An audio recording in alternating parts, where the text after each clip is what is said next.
கிறிஸ்துவுக்குள் மிகவும் பிரியமானவர்களே, ஆண்டவராகிய இயேசு கிறிஸ்துவின் விலையேறப்பட்ட நாமத்தினாலே இந்த நாளிலும் கூட உங்களை வாழ்த்துகிறேன். உங்களோடு தேவனுடைய வார்த்தையை பகிர்ந்து கொடுக்கும்படியாக கர்த்தர் கொடுத்த அவருடைய பெரிதான கிருபை இரக்கங்களுக்காக தேவனை துதிக்கிறேன். சுகமாய் இருப்பீர்கள் என்று கர்த்தருக்குள்ளே நம்புகிறேன். கர்த்தர் உங்களை ஆசீர்வதிப்பாராக.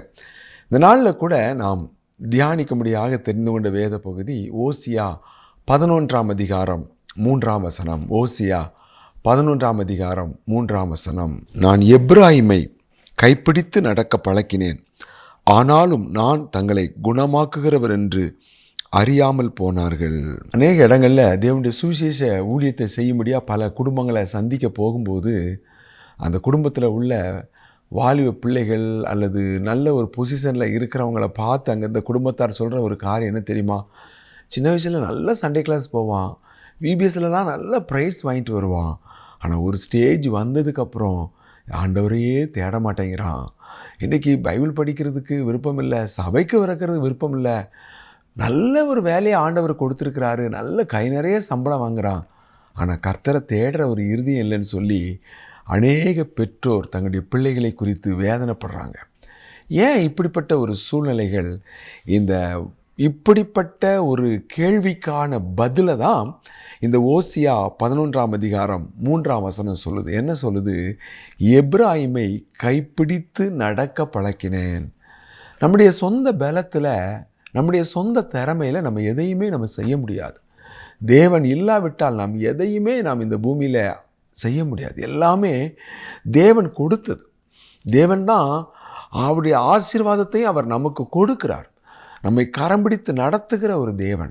ஆனால் ஒரு கட்டம் வரும் பொழுது மனிதனுடைய இருதயம் எப்படி மாறிடுது அப்படின்னா, இது என்னுடைய சாமர்த்தியம், இது என்னுடைய கை பலன், இது என்னுடைய திறமை, என்னுடைய ஞானம், என்னுடைய முயற்சி, என்னுடைய கடின உழைப்பு, நான் இந்த ஸ்டேஜுக்கு வந்திருக்கிறேன் அப்படின்னு சொல்லி மனிதன் அந்த எல்லா ஆசீர்வாதங்களுக்கான கிரெடிட்டை அவன் தனக்கு அங்கே தேடிக்கொள்ளுகிறான். அதனால் நான் ஏன் தேவனை தேடணும்? நான் எதுக்கு கடவுளுக்கு நன்றி சொல்லணும்? நான் ஏன் கடவுளுக்கு காணிக்கை கொடுக்கணும்? நான் ஏன் அவரை போய் ஆண்டவருக்கு ஆராதனைலாம் ஏறெடுக்கணும்? எனக்கு டைம் இல்லை, நான் ரொம்ப பிஸி அப்படின்னு சொல்லி ஐ ஹாவ் நோ டைம் என்று சொல்லிட்டு போயிடுறாங்க.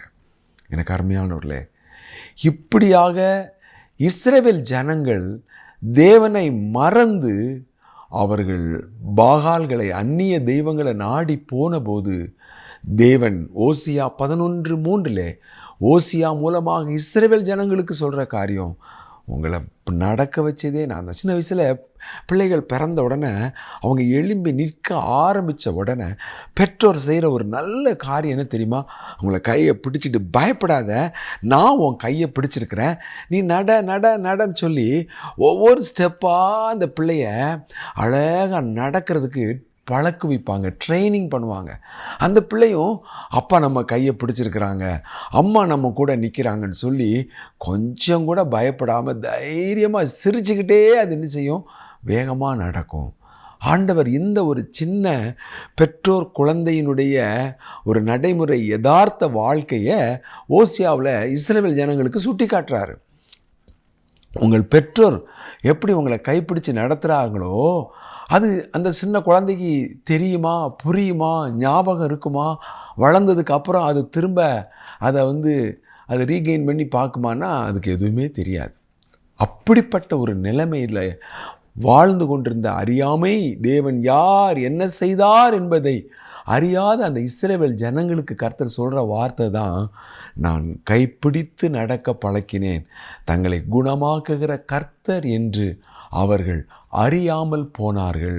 அருமையானவர்களே, இந்த நாளில் கூட எத்தனையோ பேர் வீடுகளில் சந்திக்கும் பொழுது அவங்க கிரிக்கெட்டில் ரொம்ப பிஸியாக இருக்கிறாங்க, வேலையில் ரொம்ப பிஸியாக இருக்கிறாங்க, இன்னும் பலவிதமான உலக காரியங்களில் ஃப்ரெண்ட்ஸோட ரொம்ப பிஸியாக இருக்கிறாங்க. கர்த்தரை தேடாத ஒரு இருதயம், நல்ல நிலைமையில் இருக்கிறாங்க. ஆனால் ஏன் கர்த்தரை தேட மாட்டேங்கிறாங்க? நாம் ஆண்டவர் அவருடைய சொந்த திறமையில் தான் நம்ம இதெல்லாம் இந்த உலகத்தில் வாழ்ந்துக்கிட்டு இருக்கிறோன்னு நினைக்கிற ஒரு நிலைமை. ஆனால் உபாகமம் 8ஆம் அதிகாரம் 17ஆம் வசனத்தில் கர்த்தர் ஒரு அழகாக ஒரு வார்த்தையை சொல்கிறார். உபாகமம் 8ஆம் அதிகாரம் 17ஆம் வசனம்.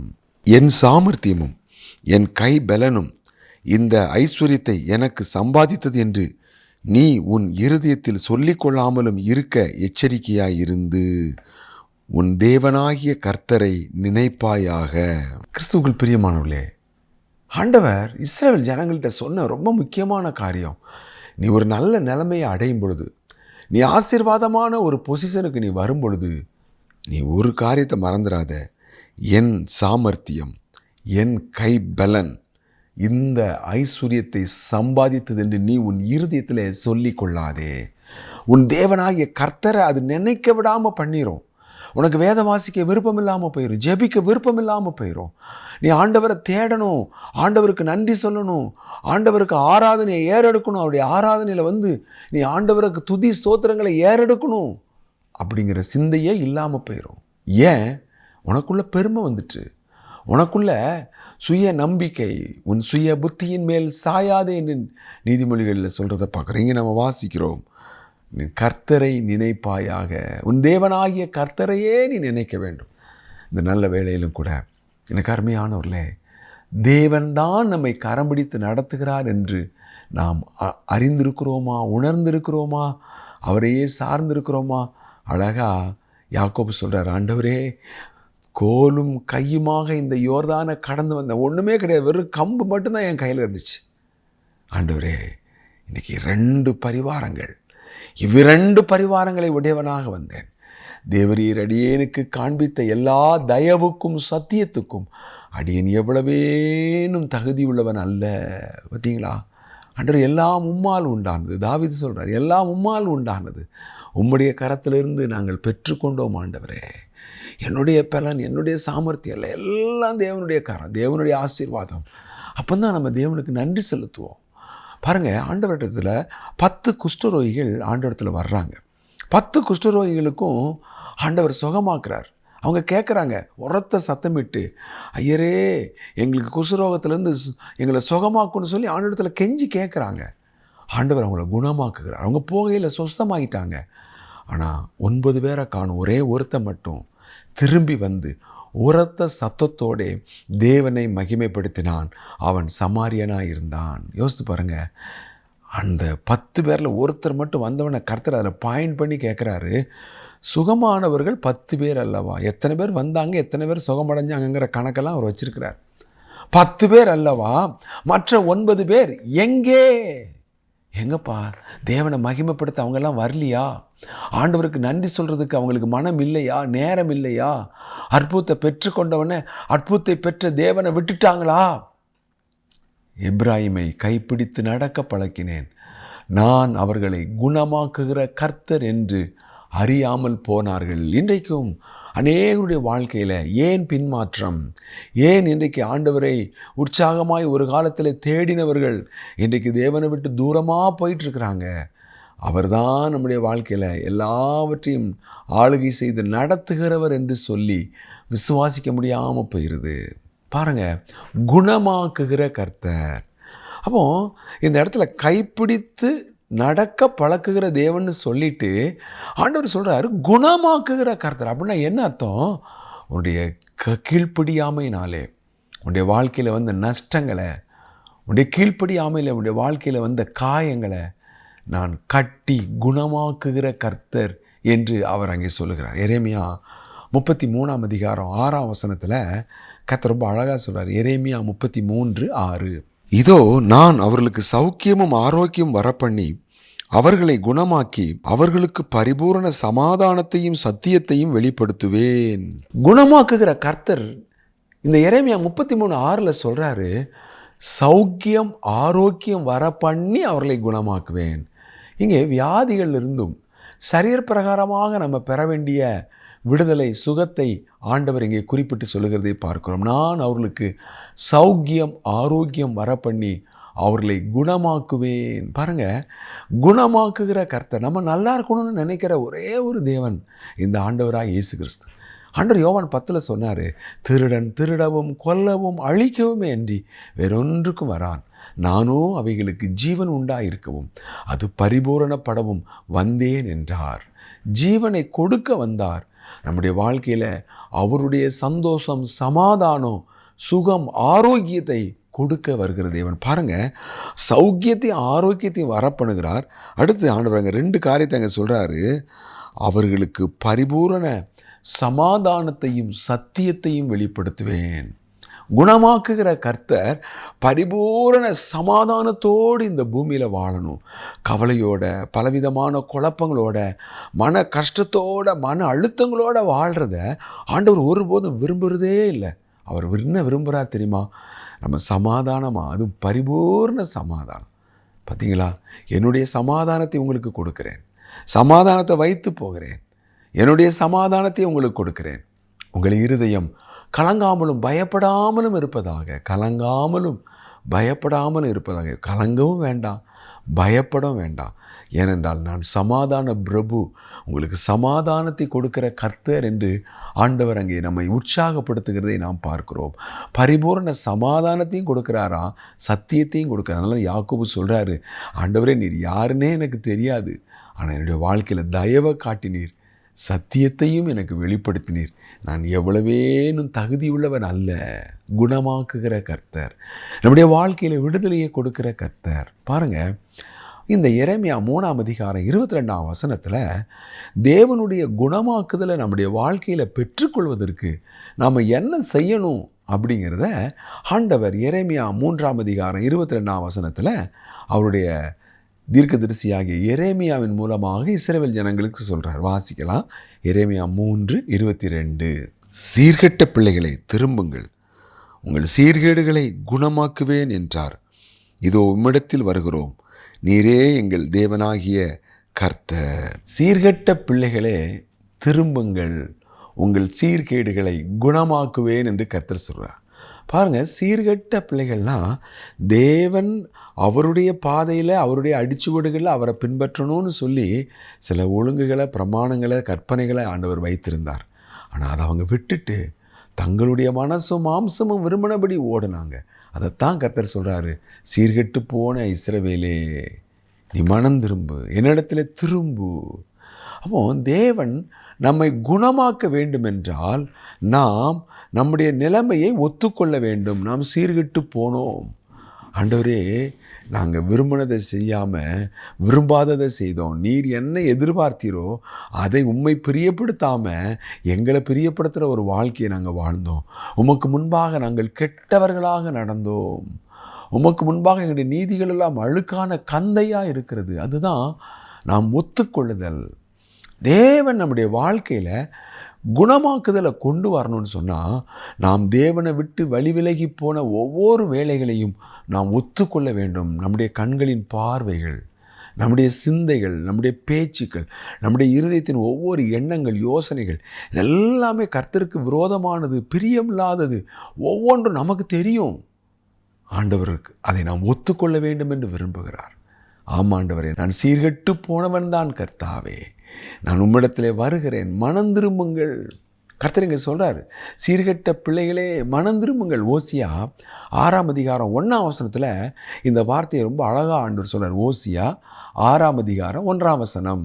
கர்த்தரிடத்தில் திரும்புவோம் வாருங்கள், நம்மை பீறினார், அவரே நம்மை குணமாக்குவார், நம்மை அடித்தார், அவரே நம்முடைய காயங்களை கட்டுவார். கர்த்தரிடத்தில் திரும்புவோம் வாருங்கள். அப்போ நம்முடைய நிலைமைகளை நம்ம ஒத்துக்கொண்டு தேவனிடத்தில் நம்ம வரணும். அங்கே நாம் வெளிப்படுத்தலில் வாசிக்கும் பொழுது, எந்த நிலைமையிலிருந்து நீ விழுந்தாய் என்பதை அறிந்து ஆதியிலே செய்த கிரியைகளை செய்வாயாக. ஆண்டவர் மேலே எவ்வளவு அன்பாக இருந்தோம், எவ்வளவு விசுவாசமாக இருந்தோம், எவ்வளோ வாஞ்சியாக இருந்தோம், எவ்வளோ வைராக்கியமாக இருந்தோம். அந்த இளவயதின் பக்தியை அவர் நினச்சிக்கிட்டே இருக்கிறாராம். உன்னுடைய இளவயதின் பக்தியை நான் நினைத்திருக்கிறேன், உன்னுடைய வனாந்திர வழியில் நீ என் மேலே இருந்த இளவயதின் பக்தியை நான் நினச்சிருக்கிறேன்னு சொல்கிறார்.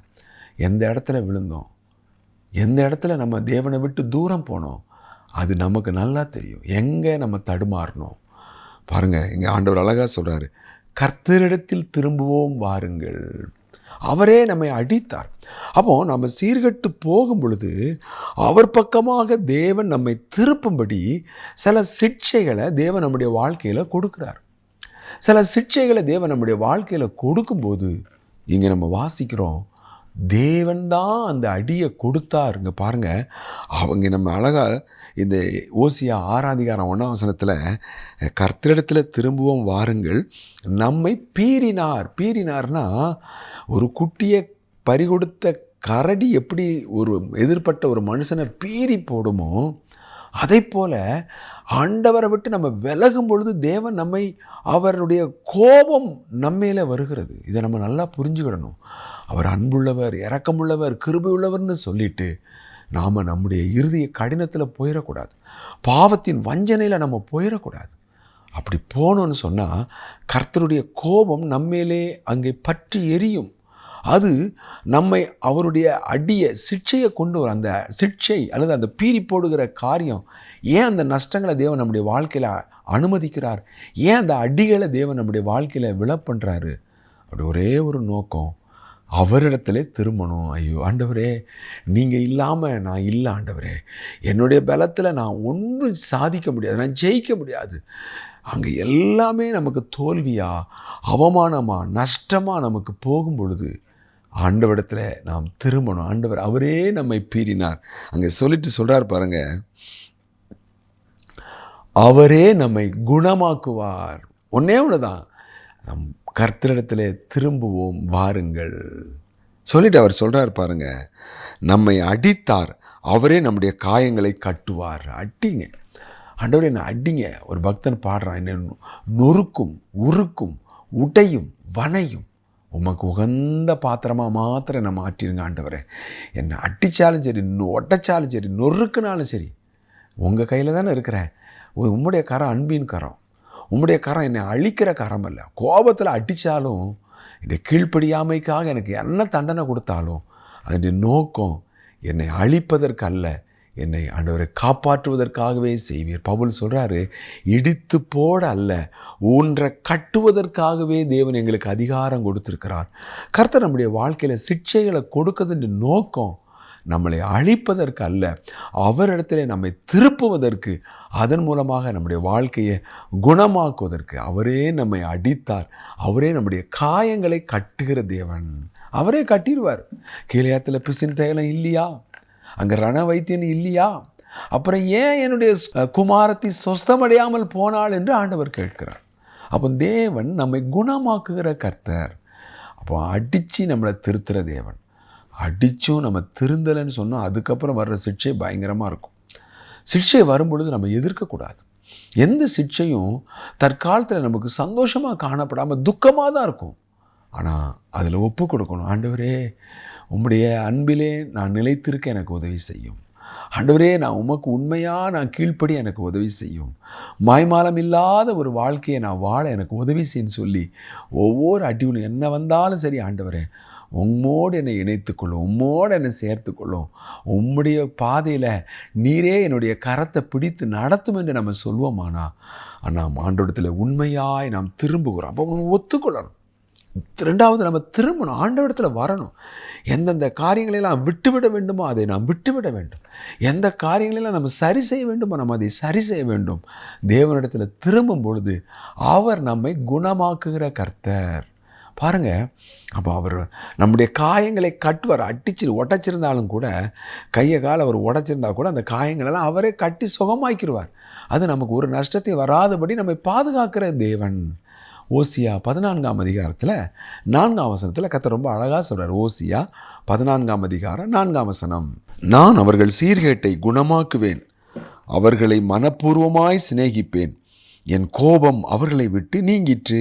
எவ்வளோ ஒரு நல்ல ஒரு ஆறுதலான வசனம் பார்த்தீங்களா? நான் அவர்கள் சீர்கேட்டை குணமாக்குவேன், அவர்களை மனப்பூர்வமாய் சிநேகிப்பேன், என் கோபம் அவர்களை விட்டு நீங்கிற்று. ஆண்டவர் நம்மளை உண்மையாக நேசிக்கிறார், மனப்பூர்வமாக நேசிக்கிறார். இந்த பூமியில் எல்லாருடைய அன்பும் ஒரு எல்லைக்குள்ளே, ஒரு வரையறைக்குள்ளே உட்பட்டது. அந்த அன்பு சில வேளைகளில் மாறி போயிடும். ஆனால் ஆண்டுடைய அன்பு மாறாத அன்பு, மனப்பூர்வமாய் சிநேகிக்கிற அன்பு. தாய் தன் பாலகனை மறந்தாலும் நான் உன்னை மறப்பதில்லை என்று சொல்லுகிறவர். பாருங்கள், தாய் பெற்ற தாய் மறந்துடுவாளா? அந்த அன்பு கூட மாறிடும். ஆனால் ஆண்டோடைய அன்பு, மனப்பூர்வமாய் சிநேகிக்கிற அன்பு.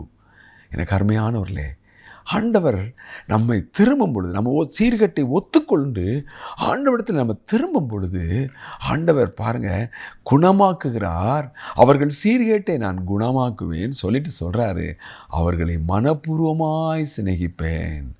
ஆண்டவர் நம்மை உண்மையாய் நேசிக்கிறார். நாம் அவரை உண்மையாக நேசிக்கணும்னு எதிர்பார்க்குறார். நாம் அவரை உண்மையாக நேசிக்கிறோமாங்கிறதையும் அவர் அப்படி கவனித்து பார்க்குறார், கேட்குறார். பேதுருக்கிட்ட 3 முறை கேட்குறார். யோவான் 21ஆம் அதிகாரத்தில், யோனாவின் குமாரனாகிய சீமோனே, நீ என்னிடத்தில் அன்பாக இருக்கிறாயா? நீ என்னிடத்தில் அன்பாக இருக்கிறாய். எத்தனை தடவை? 3 தடவை. 3ஆம் முறை கர்த்தர் கேட்ட உடனே இருதயம் நொறுங்கிட்டு உடஞ்சிட்டு, ஆண்டவரே நான் உங்களை எவ்வளவு நேசிக்கிறேங்கிறது நீர் அறிவீர். நான் பின்வாங்கி போனவன் தான், நான் மறுதளிச்சவன் தான். ஆண்டவரே நான் உன் விட்டு தூரம் போனேன். ஒரு பெரிய கூட்டத்தை, நான் மட்டும் இல்லை, ஒரு சீசர்கள் கூட்டத்தையே நான் பின்மாற்றத்துக்குள்ளே கொண்டு போனேன். பழைய வாழ்க்கைக்கு நான் போனேன். ஆனால் என் இருதயத்தை நீர் அறிவீர் ஆண்டவரே. ஆண்டவரே நீர் எல்லாம் அறிவீர். நான் உம்மை நேசிக்கிறேன் என்பதையும் அறிவீர். பார்த்தீங்களா, வாய் திறந்து நம்ம சொல்லணும்னு அவர் விரும்புகிறார். ஆண்டவரே உம்மை இல்லாமல் எனக்கு வேற யார் உண்டப்பா? ஆண்டவரே உம்மை தவிர நான் வேற யாரை நேசிக்க முடியும்? அப்படி சொல்கிறார். 73ஆம் சங்கீதத்தில், பரலோகத்தில் உம்மை இல்லாமல் எனக்கு வேற யார் உண்டு? பூலோகத்தில் உம்மை தவிர வேற விருப்பம் இல்லை. ஃபாதர் அழகாக பாடுவார், உம்மை அல்லாமல் வேறே விருப்பம் உள்ளத்தில் இல்லையே, உம்மை அல்லாமல் வேறே விருப்பம் உள்ளத்தில் இல்லையே, நிம்மதியே நிரந்தரமே, என் நிம்மதியே நிரந்தரமே, நினைவெல்லாம் ஆள்பவரே, என் நினைவெல்லாம் ஆள்பவரே, நேசிக்கிறேன் உம்மைத்தானே ஐயா, உம்மைத்தானே இசையா. பார்த்தீங்களா, வாய் திறந்து ஆண்டவரே நான் உம்மை நேசிக்கிறேன், உம்மை நேசிக்கிறேன்னு நம்ம சொல்லணும்னு தேவன் விரும்புகிறார். ஏனென்றால் அவர் நம்மை மனப்பூர்வமாய் சிநேகிக்கிற தேவன். சொல்லிட்டு சொல்கிறார் பாருங்க, என் கோபம் அவர்களை விட்டு நீங்கிற்று. நம்ம பின்மாற்றத்துக்குள்ளே போகும் பொழுது தேவனுடைய கோபம் தேவனுடைய கோபம் நம்மேலே மூழ்கிறது. தேவனுடைய கோபம் நம்மை தாக்குகிறது. ஆனால் நம்ம பின்மாற்றத்திலிருந்து நம்ம திரும்பும் பொழுது, ஆண்டவரத்தில் வரும் பொழுது, நாம் ஒத்துக்கொள்ளும் பொழுது, நம்மளை தாழ்த்தும் பொழுது, ஆண்டவரை உண்மையாக நேசிக்க நம்மளை ஒப்பு கொடுக்கும் பொழுது, நம்முடைய பழைய வாழ்க்கையிலிருந்து நம்ம மனம் திரும்பும் பொழுது ஆண்டவருடைய கோபம் நம்மை விட்டு நீங்கிற்று. அவருடைய கோபம் ஒரு நிமிஷம் தான், இமைப்பொழுது உன்னை கைவிட்டேன். ஆனாலும் உருக்கமான இரக்கங்களால் நம்மை சேர்த்து கொள்ளுகிற ஒரு அன்பின் தேவன் அல்லவா. எனக்கு அருமையானவர்களே, இந்த நாளில் ஆண்டவர் விட்டு எவ்வளோ தூரம் போயிருந்தாலும் சரி, ஆண்டவர் உங்களை அன்போடு அழைக்கிறார். சீர்கெட்ட பிள்ளைகளே, என்னிடத்தில் திரும்புங்கள், நான் உங்களை குணமாக்குவேன், உங்களை மனப்பூர்வமாய் சிநேகிப்பேன். பாருங்கள், எவ்வளவு வருஷம் ஆனாலும் பரவாயில்லை, ஆண்டவரை விட்டு தூரம் போன காலங்கள் ரொம்ப காலங்களாக இருந்தாலும் பரவாயில்லை, கர்த்தர் காத்து கொண்டே இருக்கிறார். இந்த நாளில் என் மகன் வரமாட்டானா, என் மகள் என்னிடத்தில் வரமாட்டாளா என்று சொல்லி ஆண்டவர் அன்போடு உங்களை எதிர்பார்க்கிறார். ஆணி வாய்ந்த கரங்களோடு உங்களை அவர் அரவணைக்கும்படியாக அவர் எதிர்பார்க்கிறார். தாமதம் இல்லாமல் வருவோம், எந்த சந்தேகமும் இல்லாமல் வருவோம், நொறுங்குண்ட இருதயத்தோடு வருவோம், நறுங்குண்ட இருதயத்தோடு வருவோம். நிச்சயமாக கர்த்தர் நம்முடைய இருதயத்தினுடைய நொறுங்குண்ட நிலைமைகளோடு வரும்பொழுது தேவன் நம்முடைய குணமாக்குறார். 147ஆம் சங்கீதத்தில் 3ஆம் வசனத்தில் இப்படி வாசிக்கிறோம். 147 வசனம் 3, இருதயம் நொறுங்குண்டவர்களை குணமாக்குகிறார், அவர்களுடைய காயங்களை கட்டுகிறார். இந்த உலகத்தில் எல்லா பக்கத்திலும் நீங்கள் தோல்வி அடைந்து, ஏமாற்றம் அடைந்து, நம்பிக்கை இழந்து போய் இருக்கிறீங்களா? நொறுங்குண்ட இருதயத்தோடு இருக்கிறீங்களா? நொறுங்குண்டதும் நறுங்குண்டதுமான இருதயத்தை புறக்கணீர். தாவீது சொல்றார், தேவனுக்கேற்கும் பலிகள் நொறுங்குண்ட ஆவிதான். தேவனே நொறுங்குண்டதும் நறுங்குண்டதுமான இருதயத்தை புறக்கணீர் என்று சொல்றார். அப்போ நொறுங்குண்ட இருதயத்தோடு வரும் பொழுது கர்த்தர் நம்மை சேர்த்து கொள்கிறார், குணமாக்குகிறார். லூக்கா 4ஆம் அதிகாரம் 18ஆம் வசனத்தில் ஆண்டவர் கர்த்தர் எதற்காக அபிஷேகம் பண்ணினார் என்று ஆண்டவராக இயேசு கிறிஸ்துவனுடைய அபிஷேகத்தை குறித்து சொல்லும் பொழுது, இருதயம் நொறுங்குண்டவர்களை அவர் குணமாக்குகிறார் என்று வாசிக்கிறோம். இருதயம் நொறுங்குண்ட வாழ்க்கையில் பல தோல்விகள், பல நஷ்டங்கள், தடுமாற்றங்கள், வேதனைகள், அடிமேல அடி, இடிமேல இடி, இல்லையா? அப்படிப்பட்ட ஒரு நொறுங்குண்ட இருதயத்தோடு இருக்கிற மனிதனை குணமாக்குவதற்காகத்தான் ஆண்டவராய் இயேசு கிறிஸ்து இந்த பூமியில் இயேசு என்கின்ற நாமத்திலே வந்தார். அங்கே தீர்க்க தரிசனமாக 147 சங்கீதத்தில் இயேசுவானவரை குறித்து சொல்லப்பட்டிருக்கு. இந்த 3ஆம் வசனம், இருதயம் நொறுங்குண்டவர்களை குணமாக்குகிறார், அவருடைய காயங்களை கட்டுகிற தேவன். அதற்காகத்தான் கர்த்தராகிய ஆண்டவர் அபிஷேகம் பண்ணப்பட்டார். கர்த்தருடைய ஆவியானவர் என்மேல் இருக்கிறார் என்று சொல்லி ஆண்டவர் அங்கே உறுதியாக சொல்லுகிறார். எனக்கு அருமையானவர்களை, எதற்காக? நொறுங்குண்ட இருதயங்களை கட்டி, உங்களுடைய காயங்களை ஆற்றி, உங்களை குணமாக்குகிற கர்த்தர். அவரிடத்துல வருவீங்களா? அவரிடத்துல வந்தீங்கன்னா அதை கட்டாயம் செய்வார். அவரிடத்துல நீங்கள் வராத வரைக்கும், அவருக்கு நீங்கள் இடம் கொடுக்காத வரைக்கும் அவர் உங்களுடைய வாழ்க்கையில் அதை செய்யவே முடியாது. அவர் வலுக்கட்டாயம் அதை செய்ய மாட்டார். நீங்கள் மனப்பூர்வமாக அவருக்கு உங்களை ஒப்பு கொடுக்கணும்னு சொல்லி உங்களுடைய ஒப்பு கொடுத்தலுக்காக அவர் எதிர்பார்த்து கொண்டே இருக்கிறார். சத்துரு வலுக்கட்டாயமாக நம்முடைய வாழ்க்கையில் புகுந்து பல தீமைகளை செய்வான். ஆனால் தேவன் நம்முடைய வாழ்க்கையில் நாம் மனப்பூர்வமாக அவருக்கு ஒப்பு கொடுத்தா மட்டும்தான் கர்த்தர் அதை செய்வார். ஆகவே இந்த நாளில் ஆண்டவரிடத்தில் நொறுங்குண்ட இதயத்தோடு வருவோமானால் நிச்சயமாக கர்த்தர் உங்களுடைய வாழ்க்கையை குணமாக்குகிற கர்த்தர். அது மாத்திரமல்ல, 1 பேதுரு 2ஆம் அதிகாரம் 24ஆம் வசனத்தில் நம்ம வாசிக்கிறோம். 1 பேதுரு 2:24, நாம் பாவங்களுக்கு செத்து நீதிக்கு பிழைத்திருக்கும்படிக்கு அவர் தாமே தமது சரீரத்திலே நம்முடைய பாவங்களை சிலுவையின் மேல் சுமந்தார், அவருடைய தழும்புகளால் குணமானீர்கள். பாவங்களுக்கு செத்து நீதிக்கு பிழைக்கும்படிக்கு இங்கே நம்ம வாசிக்கிறோம். அவர்கள் தம்முடைய சிலுவையில் ஆண்டவர் ஏன் அவ்வளவு அடிகள், அவ்வளவு வேதனைகள், அவ்வளோ அவமானங்கள், அவ்வளவு காயங்கள், அவ்வளவு வலிகள், அவ்வளவு இரத்த சிந்துதல்? எனக்கு அருமையானவர்களே, இந்த வசனம் எவ்வளோ அழகாக சொல்லுது. நாம் பாவங்களுக்கு செத்து நீதிக்கு பிழைக்கும்படிக்கு சிலுவையில் எல்லாவற்றையும் சுமந்த தெய்வம் உடைய வாழ்க்கையை குணமாக்கும்படியாக, உடைய வாழ்க்கையில் இருக்கிற காயங்களை கட்டும்படியாக அவர் காயப்படுத்தப்பட்டார், அவர் அடிக்கப்பட்டார், நொறுக்கப்பட்டார். சிலுவையில் பாவம் செஞ்சது நாம, நம்முடைய பாவங்களுக்காக அவர் அடிக்கப்பட்டார். தப்பு செஞ்சது நாம, தண்டனையை அவர் ஏற்றுக்கொண்டார். எனக்கு அருமையானவர்களே, எவ்வளோ பயங்கரமான பாவத்தில் நீங்கள் விழுந்து கிடந்தாலும் ஆண்டவராய் இயேசு கிறிஸ்துவால் உங்களுக்கு குணமாக்குதலை கொண்டு வர முடியும். ஏனென்றால் சிலுவையில் உங்களுக்கு பதிலாக, என்னுடைய பாவங்களுக்கு பதிலாக, உங்களுடைய பாவங்களுக்கு பதிலாக நாம் அனுபவிக்க வேண்டிய தண்டனையை ஆண்டவர் சிலுவையில் அவர் ஏற்றுக்கொண்டார். அதுதாங்க பெரிய இடத்துல. இந்த உலகத்தில் உள்ள எவ்வளவோ தெய்வங்கள், ஆனால் எல்லா தெய்வங்களை விட இந்த ஆண்டவராய் இயேசு கிறிஸ்து எதிலே விசேஷித்தவர்.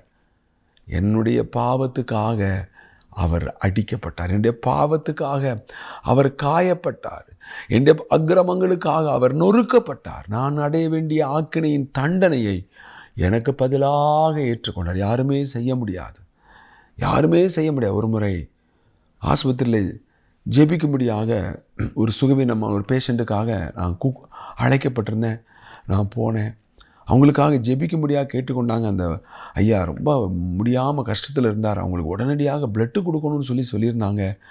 அப்போ அந்த தாயார் சொல்கிறாங்க, ஐயா என் பையனுக்கு இந்த என்னுடைய கணவருக்கு என்ன பிளட் குரூப்போ அதே பிளட் குரூப்பு தான் இருக்குது. ஆகவே டாக்டர்கள் சரி இவங்கிட்டேருந்து ஒரு யூனிட்டு பிளட்டை எடுத்து உங்கள் கணவருக்கு போட்டுடலாம், காப்பாற்றிடலான்னு சொன்னாங்க. இந்த வார்த்தையை கேட்ட உடனே அப்போ விழுந்தடிச்சு ஓடினவன் தான் ஐயா. அப்புறம் ஆஸ்பத்திரி பக்கமே வரல. யோசித்து பாருங்கள், எப்படிப்பட்ட ஒரு உலகத்தில் வாழ்ந்து கொண்டிருக்கிறோம். ஆனால் இப்படிப்பட்ட ஒரு உலகத்தில் உங்களுக்காக தன்னுடைய இரத்தத்தை சிந்தினவர், உங்களுக்காக அவமானப்பட்டவர், உங்களுக்காக காயப்பட்டவர், அடிக்கப்பட்டவர், தன்னுடைய உயிரையே உங்களுக்காக கொடுத்தார். பாருங்கள், அவருடைய தழும்புகளால் குணமானீர்கள். ஏசாயா 53:5 அவருடைய தழும்புகளால் குணமாகிறோம் என்று சொல்லப்பட்டிருக்கிறது. 1 பேதுரு 2:24 அவருடைய தழும்புகளால் குணமானீர்கள். அது ஆண்டவர் செஞ்ச அற்புதம், ஆண்டவர் செய்த உண்மையான வல்லமை. பாவத்தின் பிடியிலே, பாவத்தின் சாபத்திலே நான் அழிந்து நரகத்துக்கு போய்விடக்கூடாது என்பதற்காக, என்னை நரகத்தின் ஆக்கினையிலிருந்து விடுவிப்பதற்காக ஆக்கினையை அவர் ஏற்றுக்கொண்டார், ஆக்கினை தீர்ப்பை அவர் ஏற்றுக்கொண்டார். பாருங்கள், எனக்கு அருமையானவர்களே, அவர் நோய்களையெல்லாம் குணமாக்குகிறார். அக்கிரமங்களையெல்லாம் நம்மை விட்டு குணமாக்குகிற தேவன். பாருங்கள், எனக்கு அருமையானவர்களே, எவ்வளோ பெரிய ஒரு விடுதலை, எவ்வளோ ஒரு ஆறுதல். இந்த நாளில் அந்த ஆண்டவரிடத்தில் வருவோமா? அவர் நம்மை குணமாக்குறது, வசனத்தை அனுப்பி குணமாக்குறது, சரீரப்பிரகாரமாகவும் நம்முடைய வியாதிகளை பலவீனங்களையெல்லாம் சிலுவையில் சுமந்தார் என்று சொல்லப்பட்டிருக்கிறது. மத்தேயு 8ஆம் அதிகாரத்தில் நாம் வாசிக்கும் பொழுது நம்முடைய நோய்களை, நம்முடைய வியாதிகளை, நம்முடைய பலவீனங்களை எல்லாவற்றையும் சிலுவையில் சுமந்தவர். நம்முடைய வியாதியிலிருந்து விடுதலை, பலவீனத்திலிருந்து விடுதலை, பாவத்திலிருந்து விடுதலை, சாபத்திலிருந்து விடுதலை, அவருடைய சிக்ஷையிலிருந்து கூட விடுதலை. எப்போ தெரியுமா? அவரிடத்தில் திரும்பும் பொழுது அவர் நம்மை குணமாக்குகிற கர்த்தர். இந்த அருமையான வேளையில் உங்களுக்காக நான் ஜெபிக்கட்டுமா? நாம் சேர்ந்து ஜெபிப்போமா? ஆண்டவரே, என்னை குணமாக்கும் என்று சொல்லி கேளுங்கள். கர்த்தர் கட்டாயம் உங்களுடைய வாழ்க்கையில் பெரிய ஒரு விடுதலையை கொடுப்பார். நாம் ஜெபம் செய்வோமா? எங்கள் நல்ல ஆண்டவரே, இந்த செய்தியை கேட்டுக்கொண்டிருக்கிற இந்த அன்பு உள்ளங்களுக்காய் நன்றி. அவருடைய இருதயங்களில் பல வேதனைகள், பல கண்ணீர்கள், அவர்கள் உடைக்கப்பட்டு நொறுக்கப்பட்ட நிலைமையில் இருக்கிறார்கள். ஆனால் ஆண்டவரே, நொறுங்குண்ட இருதயங்களை காயம் கட்டுகிறவரே, குணமாக்குகிறவரே, இந்த அருமையான பிள்ளைகளுடைய கண்ணீரை துடைப்பீராக. அவருடைய வாழ்க்கையுடைய உடைப்பட்டு போன, நொறுங்குண்டு போன பகுதிகளில் ஆண்டவரை நீர் குணமாக்குங்க, காயங்கட்டுங்க. அவருடைய வியாதியிலிருந்து, அவருடைய பலவீனங்களிலிருந்து ஒரு விடுதலையை கொடுங்க. அவருடைய பாவத்தின் சாபத்திலிருந்தும் கூட ஆண்டவரே நீர் குணமாக்குகிற கர்த்தர்.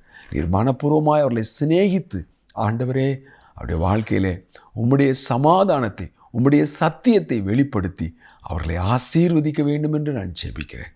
ஆண்டவரே, இந்த வேளையில் இந்த செய்தி அவர்களுக்கு உம்மை உறுதியாய் பற்றி கொள்வதற்கு ஏதுவாய், உம்மை நோக்கி திரும்புவதற்கு ஏதுவாய் காணப்பட கர்த்தர் தாமே கிருபை செய்வீராக. இயேசுவின் நாமத்தில் ஜெபிக்கிறோம் எங்கள் நல்ல பிதாவே, ஆமென். பிரியமானவர்களே, நீங்கள் நேரம் ஒதுக்கி தேவனுடைய வார்த்தையை கேட்டதற்காக உங்களுக்கு நன்றி சொல்கிறோம். யூடியூப்பிலே ராஜ்குமார் தங்கமணி என்று ஆங்கிலத்தில் டைப் செய்வீர்களானால் இன்னும் அநேக செய்திகளை நீங்கள் கேட்கலாம். கேளுங்கள், மற்றவர்களுக்கும் அறிமுகப்படுத்துங்கள். கர்த்தருடைய கிருபை உங்களோடு இருப்பதாக. நாம் மறுமுறை சந்திக்கும் வரைக்கும் தேவன் தாமே உங்களை அபரிவிதமாக ஆசீர்வதிப்பாராக. ஆமேன், ஆமேன்.